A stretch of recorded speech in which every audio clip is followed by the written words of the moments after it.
A Visit from St. Nicholas, also known as The Night Before Christmas.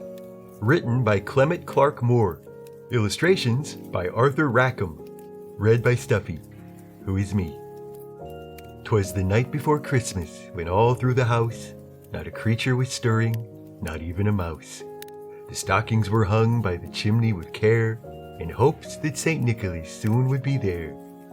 The children were nestled all snug in their beds, while visions of sugar plums danced in their heads.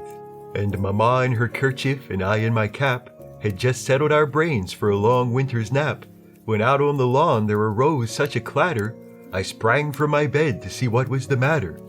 Away to the window I flew like a flash, tore open the shutters, and threw up the sash.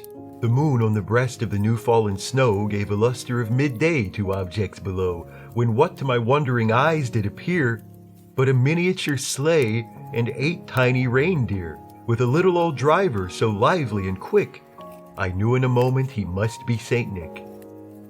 More rapid than eagles his coursers they came, and he whistled and shouted and called them by name. Now Dasher, now Dancer, now Prancer and Vixen, on Comet, on Cupid, on Donner and Blitzen, to the top of the porch, to the top of the wall, now dash away, dash away, dash away all.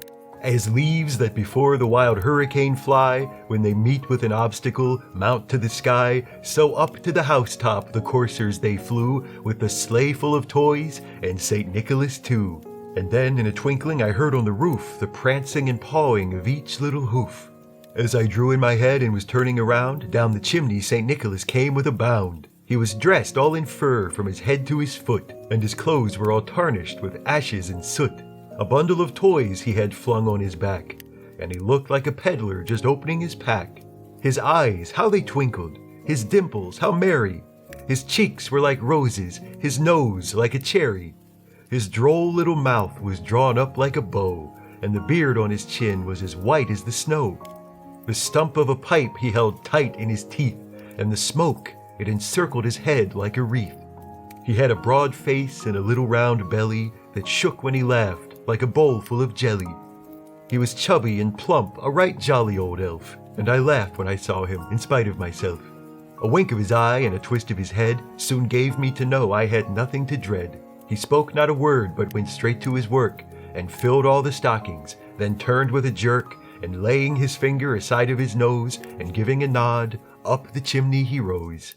He sprang to his sleigh, to his team gave a whistle, and away they all flew like the down of a thistle. But I heard him exclaim, ere he drove out of sight, "Merry Christmas to all, and to all a good night."